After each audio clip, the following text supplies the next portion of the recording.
Holanda, Luxemburgo, Alemanha, Dinamarca, Reino Unido e Itália. Essas nações, no passado, fizeram parte do Império Romano. Não só essas, muitas outras, mas essas são, vamos dizer, o foco principal da União Europeia.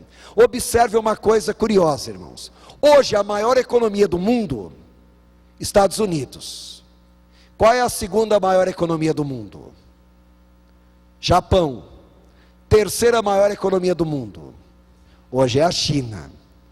Depois vem a Alemanha, depois da Alemanha, a França, Itália, Inglaterra, Espanha. Reparem que se nós pegarmos esses países isoladamente, nenhum deles tem poder econômico para competir com os americanos em termos de economia.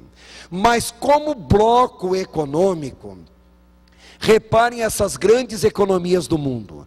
Como bloco econômico, formam um bloco econômico muito mais forte que os próprios americanos. E reparem que nós estamos vivendo numa época, irmãos, que o dólar está em crise, viu? Hoje em dia o euro é que está falando mais forte. Então reparem que na área do antigo Império Romano, hoje surge um grande bloco econômico, político e sob certo aspecto militar. Para quem está acompanhando os noticiários na televisão, hoje o presidente da França, o Nicolas Sarkozy, está lá em Catar, que é um país produtor de petróleo ali na Península Arábica, e hoje ele está estabelecendo uma base militar francesa no Catar. Vocês vão falar, o que tem isso de importante? Aparentemente nada. Então observe o terceiro ponto importante que nós deveríamos observar para saber quando Jesus virá. Jesus virá, irmãos, por ocasião de uma guerra contra Gog. Bom, eu não sei se vai ser antes da guerra, durante a guerra ou imediatamente depois da guerra, mas vai ser por ocasião dessa guerra.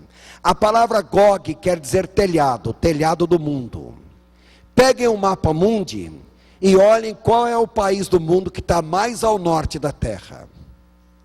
Peguem um mapa mundi e tracem uma linha reta, saindo de Jerusalém em direção ao Polo Norte. Vejam qual é a única capital de país que essa linha vai passar. É Moscou, capital da Rússia. Então Gog aqui é o telhado do mundo. E nós temos que observar que no final dos tempos, os árabes que nunca foram unidos entre si, se unirão cada vez mais forte contra Israel. Bom, árabes contra Israel, isso não é novidade. Desde que Israel existe, já foram 7 guerras. Por sinal, os árabes perderam as 7. Tá? Eu me lembro também, irmãos, uma vez eu estava no Egito, e era mês de outubro. Aí o nosso guia, nós íamos num lugar e visitar, e estava havendo uma parada militar ali, um baita de um paradão militar tal. Aí o nosso guia falou, nós estamos comemorando o dia da vitória. Eu falei, que dia da vitória? Não, o dia da vitória na guerra do Yom Kippur, entre árabes e israelenses, o dia da nossa vitória. E, irmãos, eu caí na besteira e falei para eles, mas que vitória, vocês perderam a guerra? Tá? Ele ficou muito bravo comigo e disse que na realidade eles não tinham perdido a guerra, coisa nenhuma. Eles derrotaram os israelenses, só que eles não tinham poder de lutar contra os americanos, que eram os americanos que lutavam na guerra. Eu falei, olha, você vai me desculpar, mas na época eu era soldado, e até no Brasil andaram convidando pessoas que quisessem servir os exércitos árabes como mercenários. Até eu recebi convite disso na época. E foi a maior furada. Quem foi se deu mal toda a vida, porque os árabes invadiram Israel, contando que eles tinham 1 milhão de homens e Israel tinha 180 mil. E consequentemente eles venceriam. E outra coisa, entre os israelenses as mulheres também servem exército. Aí mulher vai para o campo de batalha e tem que encarar fuzil lá e partir para a luta mesmo. E entre os árabes, mulher é tratado que nem bicho, não tem a mínima consideração. Então, o sonho deles seria eles invadirem Israel e estuprar todas as mulheres que eles encontrassem pelo caminho.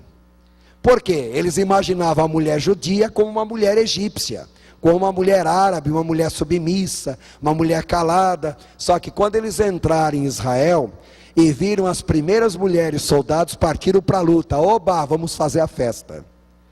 Só que as mulheres partiram na porrada.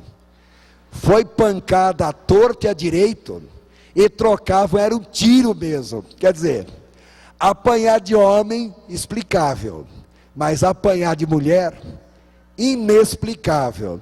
Eu falei, até hoje eu não sei que dia da vitória vocês estão comemorando. Bom, é claro que eu não fui convidado mais para voltar, né? Mas o que eu gostaria de esclarecer vocês, um dia que houver uma grande guerra de Israel contra os árabes, numa época em que o mundo estará falando em paz como nunca falou antes, essa guerra vai acontecer. No meio dessa guerra, de repente, a Rússia, que se mantém neutra, e hoje em dia os russos parecem tão simpáticos, eles vão mostrar quem eles realmente são. E eles vão partir para essa guerra, e nessa guerra, irmãos, será uma guerra do exército do norte, a Rússia, contra os exércitos do sul. E quem são os exércitos do sul? Tarsis e seus leõezinhos. Legal, e quem que é Tarsis na Bíblia? Tarsis é Inglaterra, Espanha, França, isso é Tarsis. Na época que os russos invadiram Israel, os exércitos da Espanha, Inglaterra, França, estarão acampados numa região chamada Sabá e Dedã. Sabá é a Arábia Saudita. Dedã é a fortaleza de Dahan, a maior base militar da Arábia Saudita, aonde estão os exércitos americanos.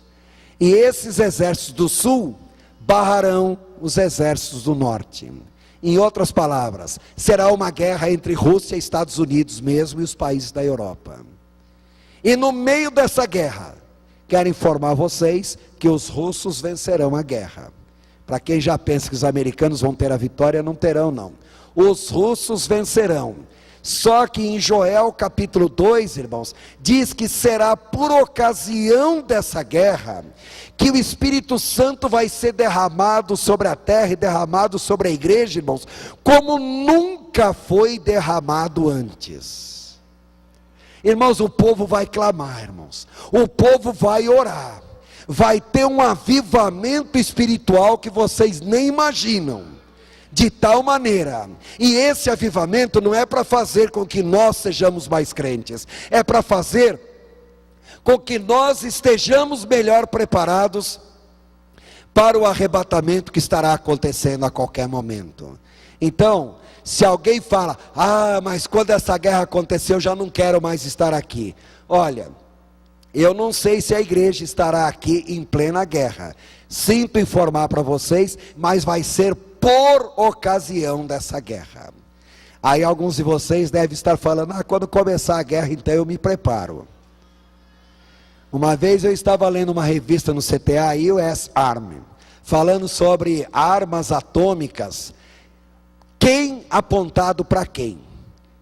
E vocês sabem que em todo o hemisfério sul, irmãos, existem duas cidades com maior quantidade de armas atômicas apontadas no hemisfério sul. Sabe quais as duas cidades que têm maior quantidade de armas? Bom, uma é São Paulo, é claro, né? Óbvio. E a outra...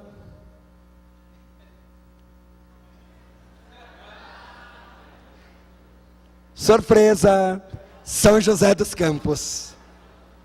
Aí eu falei isso um dia na igreja, uma irmãzinha falou, amanhã mesmo eu vou me mudar para Jacareí. Não faz a mínima diferença. Vai um pouquinho mais longe, Jacareí está apenas 8 quilômetros, tá? Tá, irmãos, não faz diferença nenhuma. Então o quarto e último sinal mencionado aí como sendo um dos 4 sinais mais importantes, é o último grande avivamento mundial. A finalidade dessa guerra, irmãos, não é apenas dar um avivamento espiritual muito grande, mas em Joel capítulo 2, é levar o próprio povo de Israel a um processo de conversão. O povo de Israel se converterá de maneira bastante maciça, mas depois que a igreja for arrebatada. Aí, sinto muito informar para eles, mas é tarde. Irmãos, sinais existem vários. Esses sinais, esses 4, são os mais importantes. Israel voltar a existir no mundo como nação, isso já aconteceu desde 1948. Existe alguma coisinha aí de interpretação nesse texto, mas eu vou deixar para lá. Para quem já ouviu as interpretações daquela família Rothschild, eles dizem que isso aí tem que ser contado a partir do ano 2011, mas isso não é o nosso caso agora, não vamos discutir isso. Tá? Então Israel volta a existir no mundo como nação. O antigo Império Romano tem que ser recriado, isso também já aconteceu. A guerra de Gog ainda não aconteceu. E em 4º lugar, o último grande avivamento mundial. Ó, irmãos, não é por nada não, mas muitos de vocês são crentes batistas há pouco tempo. Quando meu pai se converteu, eu era criança, e se converteu na igreja batista. Irmãos, a igreja batista sempre foi uma bênção, mas se vocês compararem a igreja batista de 40 anos atrás, com a igreja batista onde nós estamos congregando hoje, irmãos, pode não ser a igreja ideal, porque a igreja ideal não existe, irmãos, mas nós estamos passando uma fase espiritual tão boa, irmãos. Deem glória a Deus por isso, e dias melhores virão. O pastor Carlito sempre diz, o melhor está por vir, e vocês nem imaginam a profundidade dessas palavras, irmãos. O melhor realmente está por vir, e o pior também, mas quando vier o pior, nós já não estaremos mais aqui. Tá, irmãos? Então o melhor está por vir, depois nós saímos, que venha o pior, nós já saímos. Amém? Bom, rapidamente ganhando tempo, no item 3.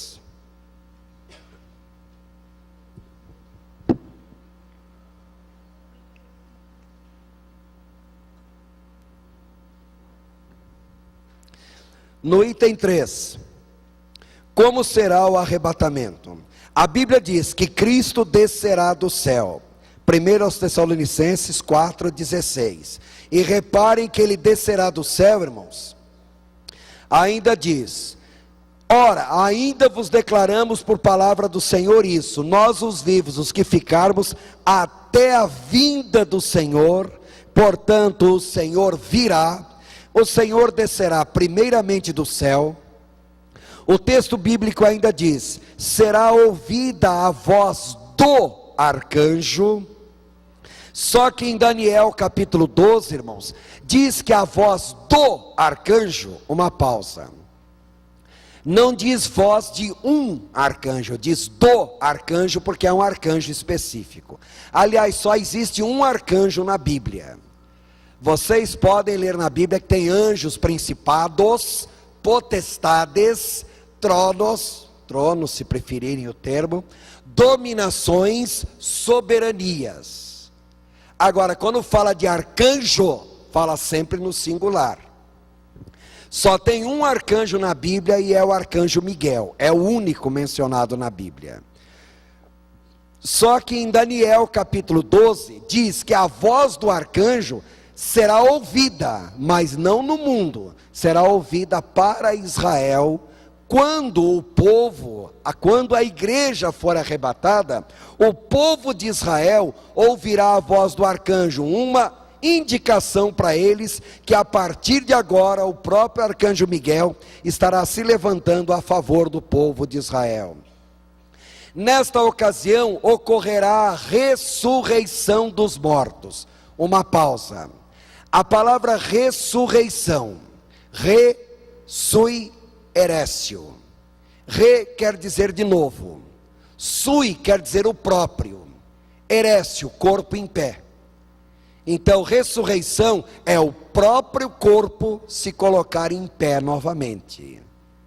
Em outras palavras, os que morreram crendo em Cristo, o apóstolo Paulo diz que quem morre crendo em Cristo já está no céu com o Senhor, em alma e espírito. Colossenses 3:14, 1 Tessalonicenses 3:13, aliás, Colossenses 3:4, 1 Tessalonicenses 3:13, quando o Senhor vier, Ele virá com todos aqueles que morreram crendo nele. Ele virá com alma e espírito dos que morreram crendo nele. Buscar o quê? Os que morreram crendo nele. Mas ele já não tem quem morreu crendo nele? Já, só que ele tem alma e espírito, mas ele quer mais alguma coisa. E o que ele quer? Romanos 8:23, ele quer os corpos dos que morreram crendo em Cristo. Então o Senhor virá com alma e espírito buscar o quê? Corpos. Por isso que a Bíblia diz ressurreição. De novo, sui, o próprio ereste, o corpo em pé. O próprio corpo se colocará em pé novamente. Em outras palavras, os nossos corpos, os que já morreram em Cristo, os corpos ressuscitarão. Porque o Senhor já tem alma e espírito, Ele quer os corpos agora. E os que estiverem vivos serão transformados igualmente num corpo incorruptível. E a partir daí, não esperem que eu vou ver os túmulos se abrindo e as pessoas saindo dos túmulos. Ninguém verá nada. Porque o arrebatamento, irmãos, ele vai se dar no encontro do Senhor nos ares, e ele vai durar apenas em atomocronós, ou seja, num átomo de tempo. Se eu pegar a tradução literal dessas palavras, em atomocronós, tentem entender. Tem uma lâmpada aqui na minha frente. Se a lâmpada estiver apagada, ela não está emitindo luz. Alguém vai e liga o interruptor. A lâmpada acende, emite luz. A luz sai da lâmpada e vem até a mim. Está me iluminando. Só que dá a impressão que a luz é instantânea. Porque a luz viaja a 300 mil quilômetros por segundo. E eu estou apenas a uns 5 metros da lâmpada. Se ela leva 300 mil quilômetros em 1 segundo, 5 metros então, seria pegar 1 segundo dividido por 60 mil, esse é o intervalo de tempo. Dá para medir? Então é nesse intervalo de tempo que vai acontecer o arrebatamento. Em outras palavras, ninguém vai ver ninguém ser arrebatado. Quando viram, fui. Já estou lá. Amém, irmãos? Eu me lembro quando eu namorava com a minha esposa, o meu sogro, ele falava assim: ei, arrebatamento, que nada. A hora que eu ver o primeiro crente subindo, eu corro, agarro no pé do primeiro crente e subo junto. Ele falava que agarraria no pé de um crente, subindo a 300 mil quilômetros por segundo. No dia 25 de dezembro, dia do Natal, de 70 e muita coisa atrás. Bom, eu casei em 77, então foi em 76. No dia 25 de dezembro de 76, ele teve um ataque cardíaco. Não teve tempo nem de segurar um galho de uma árvore que estava parado junto da cabeça dele. Partiu para a eternidade sem Deus, sem salvação, sem coisa nenhuma. Se ele não teve tempo de agarrar um galho de árvore parado, imagina um crente subindo em velocidade acima da velocidade da luz, irmãos. Sei lá, não vai dar tempo. Portanto, é melhor se converter agora, estar preparado agora, irmãos. Tá? Porque depois que começar a acontecer, antes que tomem conhecimento que aconteceu, já aconteceu. Não dá para fazer mais nada. Uma outra coisa também, item 4. Quem vai participar do arrebatamento da igreja? Irmãos, arrebatamento é da igreja. Uma vez eu vi um pregador falando que Jesus vai descer do céu e começar: Adão, Abraão, Moisés, Isaac, tá? Jacó, e vai começar a chamar um por um. Não, o Senhor virá buscar a sua igreja. A sua igreja começou no dia de Pentecostes, então o Senhor virá buscar quem se converteu a partir daí. E o primeiro da igreja foi Estevão, o primeiro que morreu salvo. Então o Senhor virá buscar de Estevão para frente.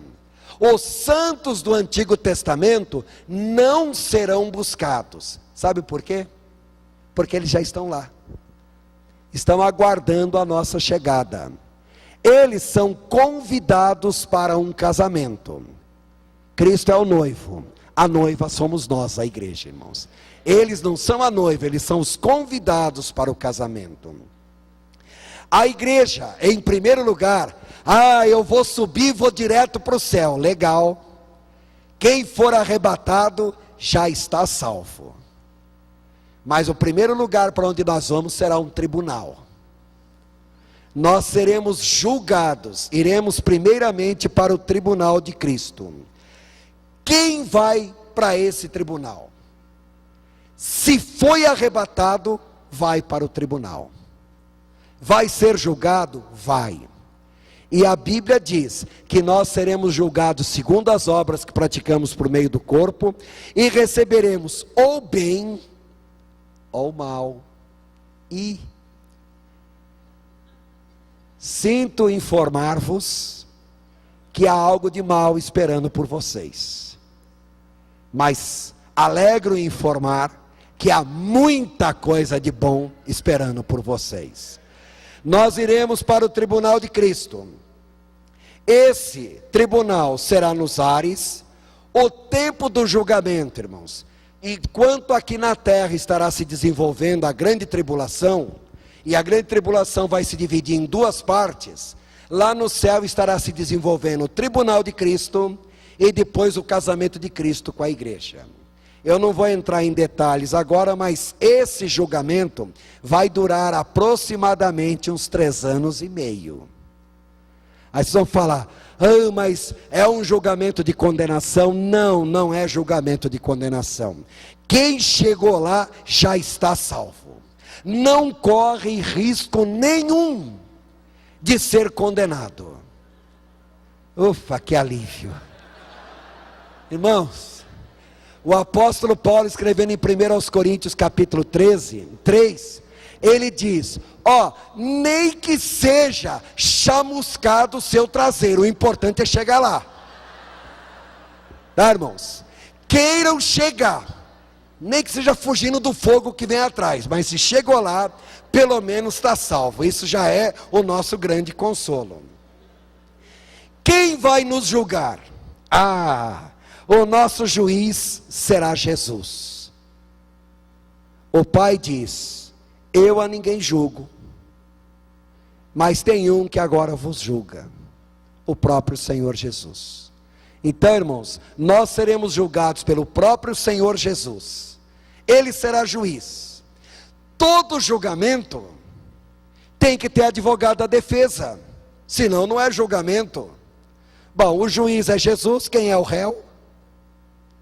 Nós. Quem é o advogado da defesa? O Espírito Santo, o Paráclito, o nosso advogado. Mas todo julgamento tem que ter o promotor, tem que ter o acusador. Sinto muito informar para vocês, até o diabo estará lá no céu esperando por vocês. Que legal! É ruim? Não é ótimo. Por quê? Quantas situações vocês passam no dia a dia e vocês não são capazes de imaginar que é o diabo se andando na vida de vocês. Naquele dia, irmãos, vocês verão tudo, saberão de tudo, conhecerão tudo e saberão quantas vitórias vocês tiveram sobre o diabo, irmãos.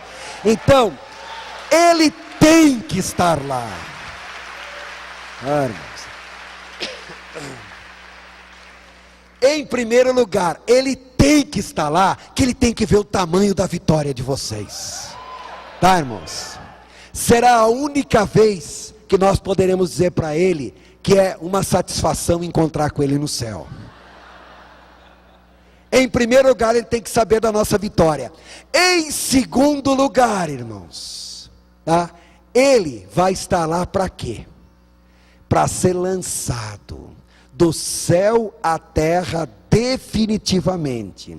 Porque até hoje, se vocês pensam que o diabo mora no inferno, irmãos, a Bíblia não diz que ele mora no inferno. Ele não mora, nunca morou no inferno. Tem pavor de pensar que um dia ele será lançado no inferno. O inferno não é a habitação do diabo, é prisão para ele, é lugar de sofrimento inclusive para ele.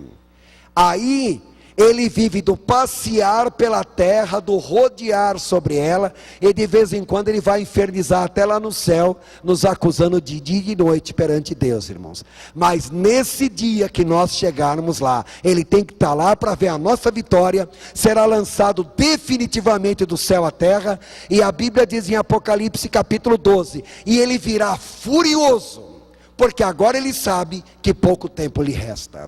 Se será o nosso grande dia da vitória, será o grande dia da derrota dele, a derrota final e definitiva.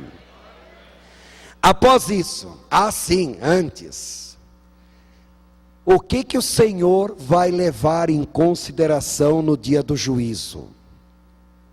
A primeira coisa, o testemunho pessoal de cada crente.